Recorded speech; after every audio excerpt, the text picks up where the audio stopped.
কক্সবাজার মানুষ যায় নাকি? কথা ঠিক।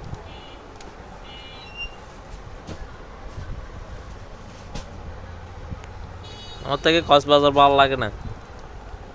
আমার থেকে করতে ভালো লাগবে। আমি তো নদী তাহলে এত ভালো লাগবে না, একবার দেখে আমার থেকে ভালো লাগবে।